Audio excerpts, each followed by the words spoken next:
Le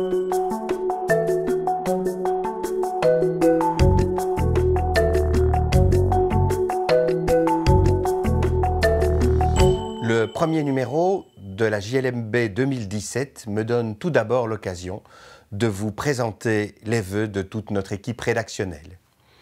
Ils sont cette année plus accentués. L'année 2016 a en effet été une année difficile. Elle a été difficile pour les juristes belges.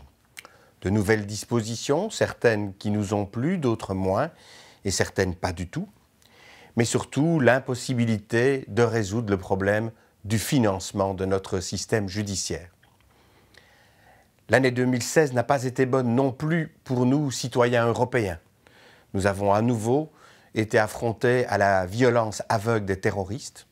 Nous avons vécu le Brexit et ce que l'on pourrait appeler le désenchantement de l'Europe qui s'est manifesté dans la plupart des pays, l'égoïsme, le repli sur soi. L'année 2016 n'a pas non plus été bonne pour les citoyens du monde. Nous avons vécu et nous continuons à vivre des massacres qui se passent sous nos yeux. Et nous n'avons même pas été capables d'accueillir les gens qui sont ainsi en difficulté. Je forme donc le vœu qu'en 2017, l'année soit meilleure pour la justice, pour les Européens, pour les citoyens du monde. J'espère un peu plus de générosité et d'ouverture. 2017 commence pour la JLMB avec une nouvelle newsletter qui, notamment, vous communique les liens qui vous permettent de voir cette vidéo et celles qui suivront. Nous comptons en effet continuer à présenter nos différents numéros par ce genre de petits films. Nous espérons aussi que dans les toutes prochaines semaines, une appli, comme on dit aujourd'hui dans le langage moderne, pourra être mise à votre disposition. Ce premier numéro est consacré au droit de la vente et il est particulièrement centré sur le droit de la vente en matière immobilière. Il s'ouvre par un arrêt de la Cour de cassation du 2 mai 2015 en matière de rescission pour lésion énorme. Vous savez que le vendeur, lorsqu'il estime que le prix qu'il a perçu est inférieur à 5/12 de la valeur du bien, peut en exiger la nullité, la rescission. Comment calculer ces 5/12? Et la Cour de cassation nous confirme qu'il faut prendre en considération d'une part la valeur réelle de l'immeuble, en tenant compte des charges qu'il affecte, et d'autre part le prix qui a été perçu. Le bénéfice escompté de l'opération par le vendeur ne doit pas entrer en ligne de compte, même si par la suite de charges externes, son bénéfice est réduit, ces charges étant plus importantes que ce qu'il avait escompté. Un autre arrêt de la Cour de cassation date du 30 octobre 2015.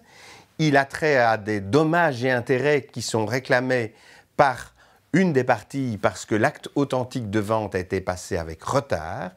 On confirme qu'il suffit que le retard soit constaté pour que ces dommages et intérêts soient dus, sauf, bien sûr, s'il devait être constaté qu'il n'est dû aucunement à une faute du vendeur.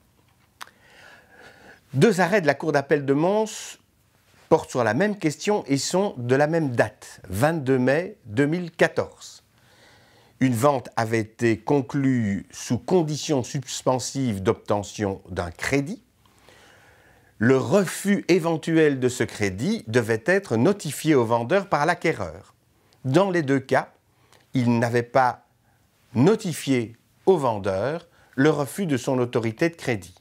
Dans les deux cas, il est condamné à des dommages et intérêts.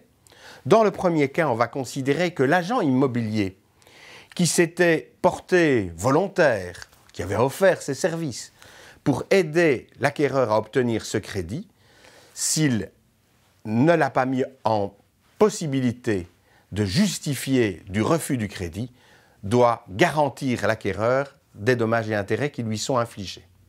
Dans le second cas, il est précisé que le fait que le refus du crédit ait été dû à un comportement de l'ex-compagnon de l'acquéreur et d'ailleurs aussi à des imprudences du conseil de l'acquéreur est neutre en ce qui concerne le vendeur qui peut néanmoins obtenir les dommages et intérêts auxquels il a droit, ces circonstances lui étant extérieures.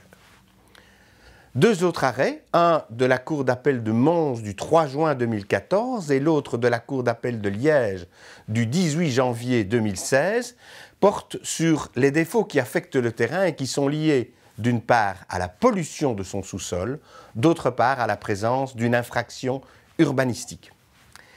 Dans le premier arrêt, la Cour d'appel de Mons constate que c'est à la date à laquelle la vente a été parfaite, ici l'adjudication à la suite d'une vente publique, qu'il faut apprécier la connaissance dans le chef de l'acquéreur de l'éventuelle pollution. Et dans le second cas, on précise, la Cour d'appel de Liège précise que la présence d'une infraction urbanistique à laquelle le vendeur a lui-même contribué, il avait effectué des travaux non autorisés par un permis d'urbanisme, était exclusive de sa bonne foi. Le numéro comprend aussi deux arrêts en matière de vente de véhicules d'occasion et notamment un arrêt de la Cour d'appel de Liège du 18 juin 2015 qui consacre comme un vice caché le défaut de certificat d'immatriculation du véhicule vendu, ce qui empêche son immatriculation en Belgique par l'acquéreur. Ce numéro a été préparé par Benoît Cole.